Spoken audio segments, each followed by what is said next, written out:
La guerre invisible. Il y a une bataille de 24 heures qui fait rage depuis des milliers d'années à cause des âmes des hommes. Nous sommes au milieu de la guerre et de l'hostilité. L'armée des ténèbres mène une guerre depuis des milliers d'années contre l'humanité et l'Église. Les démons mènent une guerre spirituelle contre les vrais chrétiens parce qu'ils savent qu'ils sont un peuple désireux de vivre au paradis, qui est leur ancienne patrie. Et les démons savent que le paradis est synonyme de gloire. Les anges déchus ont perdu leur demeure et ont dilapidé leur héritage éternel. Ils feront tout pour que les saints ne s'y rendent pas, en leur offrant de l'argent et de l'or périssable. Satan ne peut se permettre de se quereller parmi les démons à cause du royaume. Ils savent qu'ils ont tout perdu, qu'ils sont bannis de leur patrie, qu'ils sont privés de leur héritage et qu'ils seront jetés dans l'étang de feu. Ils s'unissent donc pour détruire la terre et les vies qui l'habitent. J'ai vu une grande armée de démons prêts à attaquer. Ils sont bien organisés, contrairement aux églises qui ne sont pas organisées spirituellement pour gagner. Ce bataillon de démons a concentré son attaque uniquement sur les églises qui le gênaient et comptaient pour elles. Ces troupes de démons de la destruction travaillaient dur pour détruire les 6 fondements de l'Église, la sainteté et la pureté, l'obéissance et la soumission à Dieu, la prière et la connaissance de la vérité. Dieu m'a montré la vie des chrétiens. Ils étaient morts dans le péché, leur vie spirituelle était morte pour ne pas avoir abandonné le péché. Jésus me dit, le péché a également éloigné mon Saint-Esprit de l'homme. Mais la prière de repentance et des pardons fait en sorte que mon Saint-Esprit s'approche. Le péché n'a aucun pouvoir dans la vie de ceux qui prient. La prière va lier l'Église à moi, et chaque jour cette union deviendra plus forte et séparera le chrétien du péché. Le chrétien qui ne prie pas, sa chair devient plus attachée aux choses du monde et il va se distancer de moi. La prière approche l'Église de ma présence. La prière est le signe d'amour de l'Église envers moi. Alors faites votre part, priez tous les jours. Dites à l'Église même si elle n'aime pas prier. Elle doit prier quand même. Dans une vision j'ai vu une armée de démons bien organisée. Ils avaient des stratégies et des plans pour détruire l'Église. Ces démons possédaient des armes de ténèbres pour atteindre l'Église. Ces démons ne veulent pas attaquer des églises profanes et rebelles. Ils regardent toujours dans les églises où les bergers prêchent la sainteté. C'est le troupeau qu'ils veulent attaquer. Si vous êtes le seul dans votre église qui a décidé de vivre la vérité, vous serez ciblé par le diable à ce moment-là. Le diable ne s'inquiète pas pour le troupeau qui n'a pas abandonné ses manières tièdes et mondaines. Ceux qui n'ont pas renoncé au monde, Satan les considère comme vaincus. Nous devrions nous éloigner du monde, car le péché entre lentement sans que personne ne remarque, et gèle des vies spirituelles. Lorsque la destruction arrive, elle tombe rapidement. Le péché érode la force et l'autorité du croyant. Si vous voulez que l'onction vienne, ôtez le péché, et le cœur de pierre doit être brisé pour que l'onction entre par la porte. Il y aura une transformation qui vous rapprochera de Dieu. Ne laissez pas cette transformation être douloureuse à cause de la désobéissance, la légalité, et la porte ouverte du péché. Dans la vision, j'ai vu les démons qui cherchaient une porte ouverte et la légalité d'entrée, mais ils ne pouvaient pas. Les démons voulaient briser l'union des frères, mais ils ne trouvèrent pas d'espace. Les nouveaux convertis et les vieux chrétiens qui n'ont pas d'intimité avec Dieu et ne prient pas n'ont pas l'autorité. Le chrétien qui vit dans le péché dans sa vie ouvre la voie de la légalité, et l'ange protecteur ne l'aidera pas non plus dans cette guerre. Le péché dans votre vie ouvre les bases juridiques permettant aux démons du monde des esprits d'avoir accès et la permission d'agir contre vous. Les démons acquièrent le droit et le pouvoir de vaincre le chrétien qui ont péché et ils détruiront sa maison. En effet, le démon n'aura que la force d'agir contre nous par le péché. C'est la raison de la défaite de nombreux chrétiens qui abandonnent le travail et vont au monde vivre dans le péché. Ils accusent Dieu de leurs échecs et ne veulent plus le servir. À vrai dire, ils ont ouvert des portes par le péché, donna l'égalité aux démons de détruire leur vie. Le chrétien qui a travaillé dans l'œuvre de Dieu mais ne quitte pas le péché, il n'a ni onction, ni arme spirituelle suffisante pour gagner la guerre contre les démons. Son autorité spirituelle est annulée à cause du péché, de sorte que les démons n'ont pas peur de lui. Chapitre 1. Le prince de l'enfer de la lettre, le spectre de l'enfer.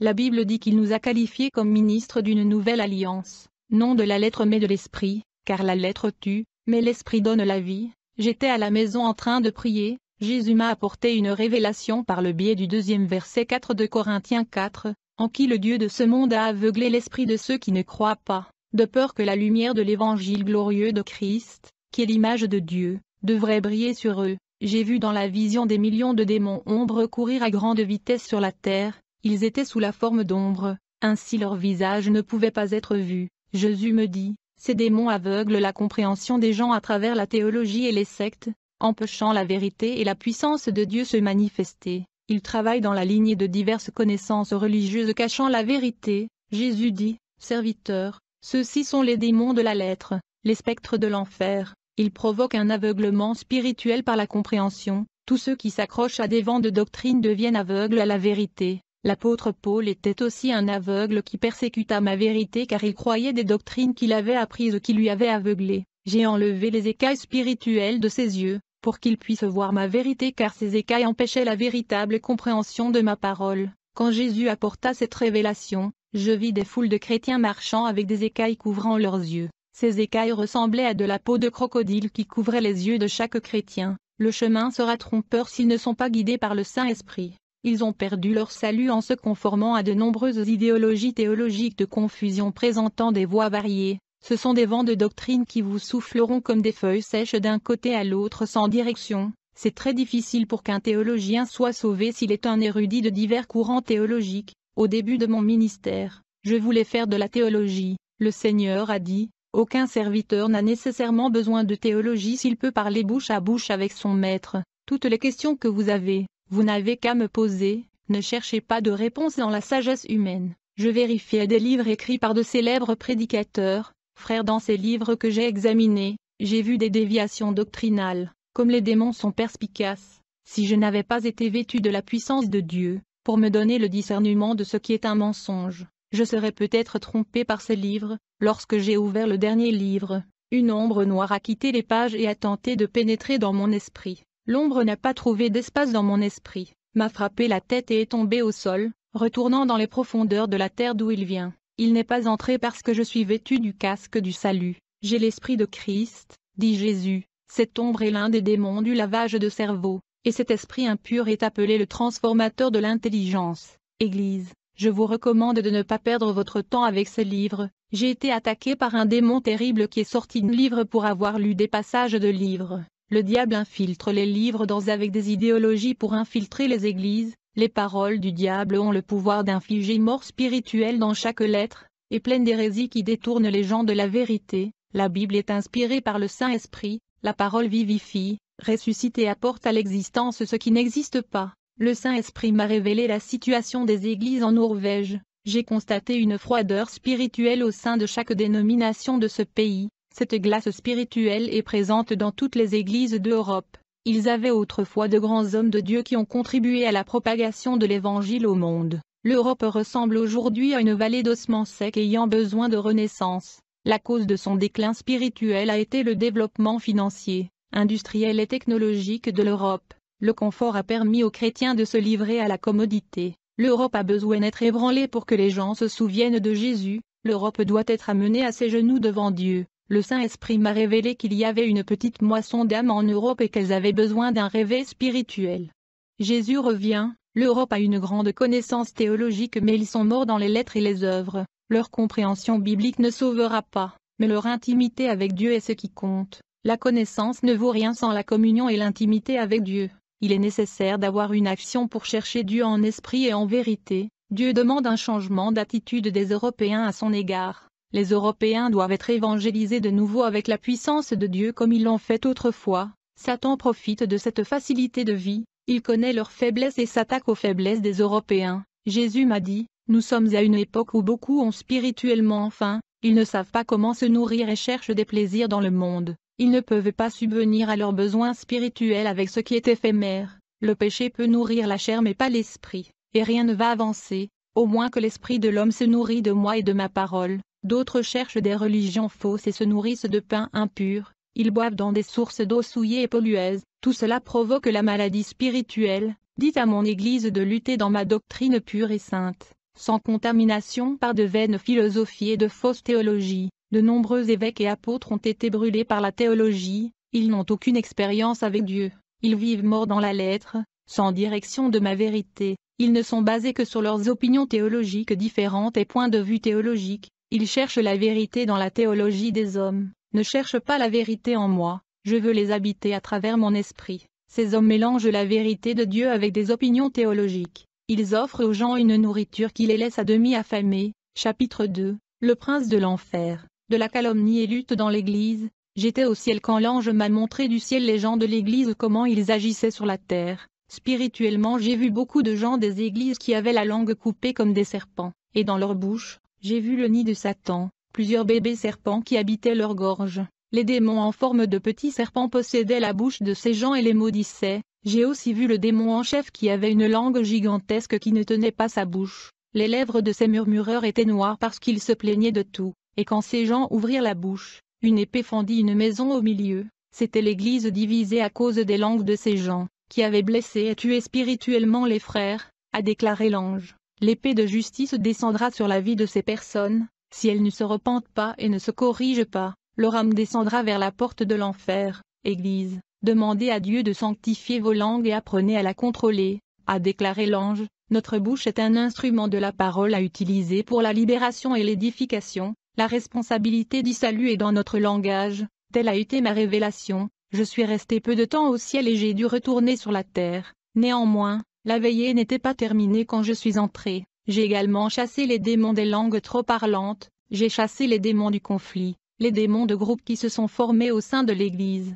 J'ai vu les langues de ces gens comme des langues de serpents. J'ai eu une vision avec 2 classes de démons terribles qui agissent sur terre. J'ai vu un groupe de diables serpents avec des têtes de serpents et une peau de crocodile. Ces démons sont astucieux et planifient toujours en secret. Ils ont de la patience et savent attendre le moment propice pour attaquer. Ils sont vengeurs et ont tout le temps du monde pour élaborer des stratégies de péché afin de renverser beaucoup de gens dans la foi. Ils n'abandonnent pas, et ont déjà jeté les pièges de la mort pour de nombreux croyants déviants qui ont perdu leur vie spirituelle. Beaucoup des hommes de Dieu comme vous sont tombés de la foi parce que vous ne connaissez pas le terrain spirituel sur lequel vous marchez. L'autre classe que j'ai vue était celle des diables scorpions traîtres, qui guettent les âmes innocentes, afin de faucher leur vie avec des embûches de sang par des hommes assoiffés de sang. Ces démons lancent et libèrent des fléchettes qui frappent les cœurs de nombreux chrétiens non préparés. Les cœurs des chrétiens recevant ces fléchettes sont laissés avec le venin de l'amertume, de la haine, de la rancœur et du ressentiment qui les mène à l'enfer. J'ai vu dans une vision, les démons avaient un plan pour inciter les frères à se rassembler dans une église. Ces frères avaient quitté leurs églises à cause de problèmes qu'ils avaient causés, et ils allaient rejoindre cette église unie par l'influence de démons. Ils étaient des frères rebelles et le diable était entré dans le sein de l'église par leur intermédiaire. Ils ont provoqué des querelles et la désunion. Ces démons ont réussi à rompre l'union, provoquant la haine. Ils sont passés inaperçus. L'Église n'a pas veillé et prié contre l'ennemi et il est tombé dans la division. L'Église a été affaiblie et les démons ont capitalisé sur leur faiblesse. Ces églises n'étaient pas organisées spirituellement comme une armée. Ces démons ont travaillé au sein des églises spirituellement désorganisées. Ces démons sont entrés dans des mariages, des fiançailles et des finances. C'est parce que les gens n'ont pas prié. Ils n'ont pas veillé et ne se sont sanctifiés. La guerre et l'hostilité spirituelle est en cours et l'ennemi est actif. Le pasteur doit organiser son armée. Cette guerre nous prendra fin que lorsque Jésus nous emmènera dans les airs. Chapitre 3. Le prince de la paralysie spirituelle. J'avais une vision des démons qui lançaient des fléchettes contre une église. Ceux qui n'étaient pas sous l'armure de Dieu lors de l'attaque étaient transformés en statues. Jésus a dit, ils ont été frappés par l'esprit de paralysie spirituelle. Ils ne peuvent ni prier ni évangéliser. Ils n'ont plus de plaisir à lire ma parole et à l'église. Ils ne peuvent pas porter de fruits et sont devenus stériles dans leur vie spirituelle. J'ai eu la vision d'un piège au milieu d'un chemin, et beaucoup de chrétiens sont tombés dans ces pièges, car ils n'ont pas des yeux spirituels pour voir et ils ne sont pas conduits par l'esprit. Les démons n'ont pas beaucoup de travail pour détourner et dévier ce type de croyants imprudents et négligents. J'avais intercédé pour une âme de mon église, et j'ai vu un de ces démons lancer une flèche de paralysie spirituelle contre elle. Dans ma prière à Jésus pour cette vie, un ange est descendu du ciel et a mené une guerre contre le diable. Ce démon a tenté de résister, mais l'ange le frappa avec son épée de feu et un liquide noir sortit de ce démon. Blessé, le démon se retira pour laisser cette femme en paix. Les pasteurs aujourd'hui ne prient pas pour leurs troupeaux. J'intercède pour le faible mouton. Ceux qui sont fortifiés iront à le champ de bataille avec moi. Jésus m'a montré un réservoir rempli d'une substance jaune semblable à de l'huile. J'ai demandé, qu'est-ce que c'est? Le Seigneur dit, c'est le vase d'onction, qui est réservé à tous ceux qui sont sans huile dans leur lampe. Le voile est déchiré, ils ont accès à ma présence. Dites-leur de chercher cette huile. Jésus me dit, des inventions technologiques corrompent le monde. L'Église doit se préparer spirituellement car, dans quelques années, de nouvelles inventions vont apparaître. Ces nouvelles technologies vont aliéner mon peuple en créant une Église zombie. Elles seront affectées par des fléchettes de paralysie spirituelle et ils seront découragés de me chercher. Ces technologies futures sont conçues en enfer à ce moment, et vont bientôt apparaître sur la terre. elles viendront avec la grande force de destruction spirituelle. Jésus me dit, les 5 plans de Satan sont de gagner les territoires perdus et de régner au sein de l'Église. Les confusions doctrinales issues de la théologie sont une arme de Satan pour gagner des âmes. Ce qui est en cause dans cette guerre, c'est la couronne de la vie éternelle des croyants.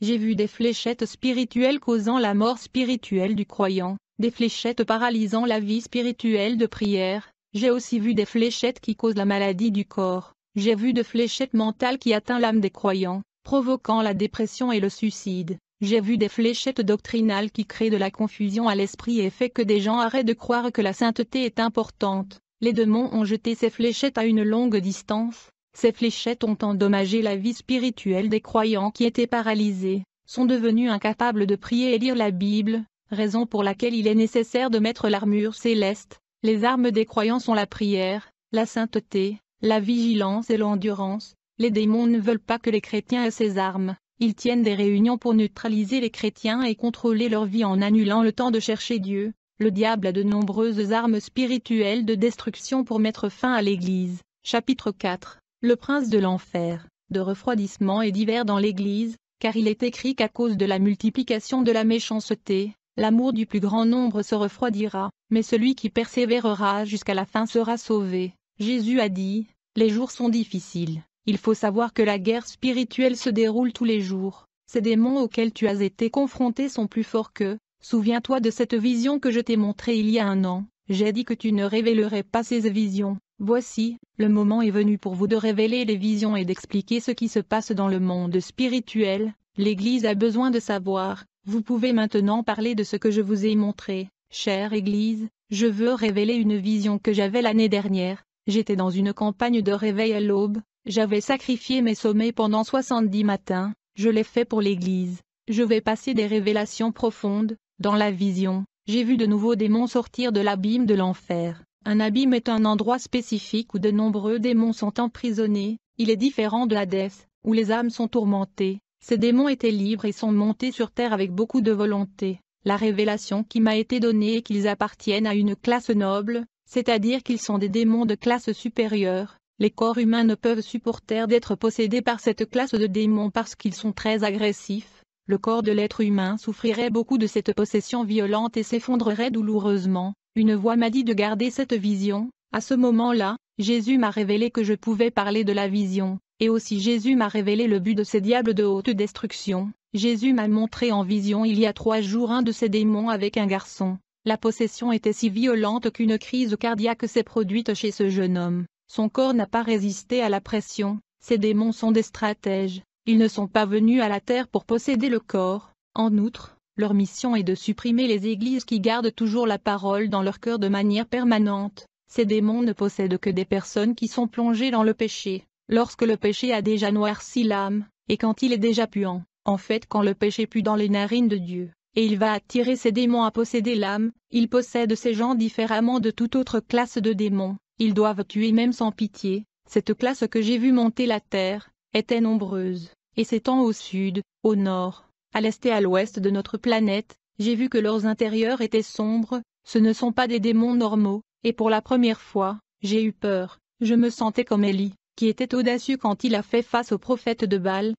Mais quand Jézabel l'a défié, il a craint beaucoup et a couru pour sa vie. Jésus fouilla dans mon intérieur et dit, « Ne craignez pas, serviteur, je suis avec vous. Ces démons que vous avez vus sont d'une fraîcheur spirituelle. Ils ont été libérés à la fin des temps pour empêcher l'Église de m'attendre. Je vais révéler ce qu'ils font parmi le peuple. » Jésus m'a montré en vision l'un de ces démons traversant la rivière. Là où il marchait dans la rivière, les empreintes de ses pas se sont transformées en pierres de glace, laissant une traînée où il est passé. Jésus me dit, leur but est de neutraliser la véritable Église. Ils veulent saper les forces des forts. Jésus m'a montré dans une vision un groupe de ces démons, et chacun d'eux portait un cœur dans sa main gauche. J'ai demandé à Jésus ce que cela voulait dire. Jésus a dit, ce sont les cœurs glacés. L'amour de cette fin de temps s'est refroidi parmi les chrétiens. Jésus m'a montré dans une vision, les démons de froideur touchant spirituellement le genou de nombreux chrétiens qui ne veillaient pas. En conséquence, ils ne pouvaient plus prier pendant une demi-heure. Quand ils ont plié les genoux pour prier, ils se sont levés rapidement. En plus de ceci, ils se rassemblent dans la même église et ne s'entraient pas. Beaucoup de chrétiens sont dans le besoin dans la maison de prière. et certains ont de bonnes conditions financières et ne veulent pas aider ceux qui sont dans le besoin. Jésus dit, ce qui fonctionne dans les églises d'aujourd'hui, c'est la calomnie, le bavardage et la dispute. Quand un de mes enfants tombe malade, personne ne va lui rendre visite. Les âmes qui ne se sont pas encore converties visitent ces églises et ne sont pas bien reçues. Il n'existe pas de joie pour les âmes qui visitent la maison de prière.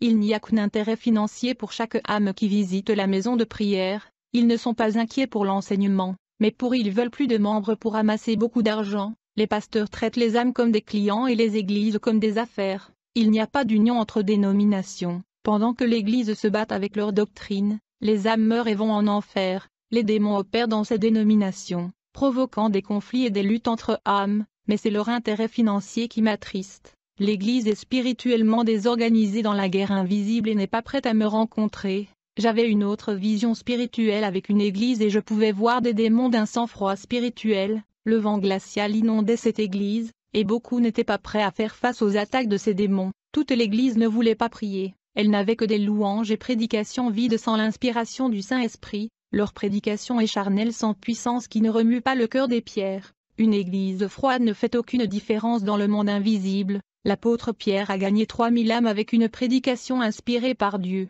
Aujourd'hui la prédication n'a aucun effet et la faute n'est pas dans la parole ni en Dieu, mais dans la prédication. Un pasteur peut prêcher une parole et n'a aucun effet. Un autre chrétien peut prêcher la même parole que ce pasteur a prêché et faire frémir l'enfer. Une épée sur la main d'un guerrier faible ne fait aucune différence pour l'ennemi, mais une épée entre les mains d'un grand guerrier fait une grande différence dans la bataille. Ces démons de froideur spirituelle sont aussi appelés les démons de la mort spirituelle. Si vous ne pouvez pas prier, et si vous avez essayé plusieurs fois et que vous ne le pouvez toujours pas, je peux dire que ces démons essaient de vous arrêter. Vous êtes dans un grand combat spirituel et vous devez vous battre avec l'aide de Jésus pour surmonter ce découragement. Ces démons ont neutralisé beaucoup de chrétiens. Chapitre 5. Le prince de l'enfer. Du débat religieux, j'avais une vision, où 2 étudiants en théologie chrétienne débattaient la parole de Dieu, et 2 démons regardaient leur discussion, jusqu'à ce que l'un soit offensé et très en colère, son cœur devint ténébreux, mais l'autre était heureux d'avoir gagné le débat et se mit à rire beaucoup, mais un de ces démons entra dans son cœur. Jésus a révélé que ceux qui sont heureux de gagner des débats en humiliant leurs voisins sont possédés par un démon. L'autre garçon qui était en colère pour avoir perdu le bas était aussi possédé par l'autre démon, et donc 2 diables qui ont regardé les 2 chrétiens débattre les avaient possédés. Jésus me montre dans une autre vision, un chrétien maudissant l'autre à la cause de débats, et à la dernière vision, je vis un chrétien poignarder l'autre avec un couteau à cause de la discussion doctrinale et religieuse. Enfin j'ai vu le démon du débat religieux. Il est le prince responsable d'inventer divers courants idéologiques de la théologie et provoque des divisions entre les chrétiens. J'avais une vision, j'ai vu un croyant traditionnel discuter de la Bible avec un croyant pentecôtiste. Ils ont parlé des doctrines bibliques. Au cours de cette discussion, ils se sont haïs et sont devenus ennemis. Un démon était assis parmi eux, riant et les applaudissant. Le Saint-Esprit nous ont révélé que la controverse à propos de l'Évangile vient de Satan et engendre l'inimitié parmi les frères. J'ai dit, les débats sur l'Évangile ont suscité la controverse et déplaisent à Dieu. J'ai eu une vision, je priais, puis Dieu transporta mon esprit dans le rassemblement de démons dans un lieu secret. Dans cette vision j'ai vu Satan en réunion avec ces démons. Il a cité les noms de tant de dénominations inventées par les hommes. Il dit dans un groupe de 50 membres, il y a toujours 3 personnes qui ne sont pas tombées dans le péché. Éveillons les esprits de nombreux croyants et, afin qu'ils pensent que rien est péché, ils vont penser que la grâce leur donne le droit d'être sauvés même avec le péché. Répandons la discorde, la division, les accusations et faisons la guerre aux églises en semant l'orgueil en eux. Ils vont se sentir mieux que les autres, ils vont s'engager dans des débats futiles, et oublieront leur salut. Pendant que les âmes meurent, elles seront dans des discussions inutiles. Poussons-les à regarder les défauts et les péchés dans la vie des autres, et faites-les oublier les siens afin qu'ils n'analysent leur propre vie. Laissez-les s'engager en ce qui condamnera leurs âmes en enfer, détourneront leur attention de l'œuvre de Dieu. Les démons veulent que nous utilisions notre chair pour offenser et disputer avec des chrétiens qui aiment les débats. Nous ne pouvons pas oublier que notre combat est contre le diable. Je n'écouterai pas les offenses et les insultes des frères, je ne passe pas mon temps à débattre. Je sais comment utiliser mon temps pour prier et gagner des âmes. Les gens qui discutent de la parole de Dieu ouvrent des brèches pour les possessions démoniaques. Ils agissent de la sorte parce qu'ils sont dans la chair, laissant le diable entrer dans leur faiblesse. Dans le débat personne n'accepte de perdre. Je peux affirmer que les deux perdent et que le diable gagne. Je connais le monde spirituel, et je sais comment Satan agit. Nous avons perdu le membre de notre ministère à cause de discussions doctrinales. Il a eu un débat avec un autre chrétien d'une autre église. Ce garçon l'a poursuivi a dû quitter notre ministère à cause de la persécution de ce garçon. Quelque chose de bizarre s'est passé dans une église près d'ici. Deux chrétiens se disputaient sur la Bible et leur rivalité ont atteint un tel degré que l'un d'eux a tué l'autre et a été arrêté. Chapitre 6. Démons de distraction. La nuit, je suis allé exercer un ministère dans une église. J'ai vu dans la vision des démons utilisant des personnes à l'heure de la prédication pour distraire leur attention. Elles ont commencé à aller aux toilettes et d'autres ont parlé. À l'heure de louange, tout le monde était silencieux. Heure de la parole qui libère et édifie, l'église est devenue agitée. Beaucoup de gens ne se sont pas arrêtés à leur place. J'ai appelé l'attention de toute l'église pour qu'elle soit immobile et pour ne pas troubler la prédication. Il y a une guerre spirituelle qui se déroule à ce moment-là. J'ai vu de ses yeux que l'église faisait partie de cette guerre. Vous n'étiez pas appelé à passer tous les jours dans l'église et à ne vivre que pour votre famille et vos intérêts personnels. L'église a été séparée pour la guerre. Apprenez à vous battre et à gagner vos luttes quotidiennes. Jésus m'a dit que la plupart des chrétiens ne savent pas se battre, et que d'autres ont de grands armements mais ne savent pas utiliser contre Satan et ses démons. Seigneur Jésus m'a dit que l'Église est plus soucieuse de grandir dans la vie matérielle, en oubliant le spirituel. L'Église ne marche pas dans la guerre de la fin des temps. Jésus a dit, dites à l'Église d'apprendre à avancer dans le monde spirituel, je suis avec eux. Si l'Église n'avance pas, les démons gagneront plus de territoire. L'Église sera stoppée, elle perdra l'action, elle sera paralysée et n'ira pas en avant. Jésus m'a dit que le matérialisme avait réduit la foi et que les doctrines modernes des églises ne faisaient pas face au péché. Les démons travaillaient depuis 24 heures avec leur stratégie de refroidissement de la foi, incitant les chrétiens au plaisir, encourageant l'église à rompre l'alliance, affirmée avec Jésus. Les légions démoniaques ont mis en place ces avions de guerre pour détruire l'église, et vivez ma parole afin qu'ils ne perdent pas la guerre pour le diable. L'église doit se rassembler sous un seul cri de guerre, quelle que soit sa dénomination. Jésus a dit qu'il éprouvait du plaisir de la part de ceux qui se trouvaient en sa présence. Ils vaincront Satan, réussissent les tests et retrouvent leur force. Ceux qui sont épuisés par la guerre verront leur vie restaurée et résisteront au péché. J'ai eu une autre vision que j'ai vu Satan avec les démons se moquer de toute une congrégation. Satan dit aux démons, « Ces gens ne me font pas peur. » Puis je vis un pied géant écraser l'église. Jésus m'a dit, « Cette église est sous le pied de Satan et est dominée par des démons dans la vision. » J'ai vu Satan dire, ces soldats morts n'ont pas la force de nous déranger, ils ne peuvent pas nous battre, ils sont les nôtres qui attendent leur âme en enfer, nous ne nous en soucierons pas, il y a des choses plus importantes à conquérir. Jésus m'a dit, ces gens sont morts dans leur péché, ils ont accepté le mensonge de Satan, leur désobéissance est arrivée à un niveau, ils ne peuvent pas discerner ce qui est bien et ce qui est mal, car ils ne sont rien dans le péché, ils sont aveugles dans leurs iniquités. Dites à mon Église, n'abandonnez pas.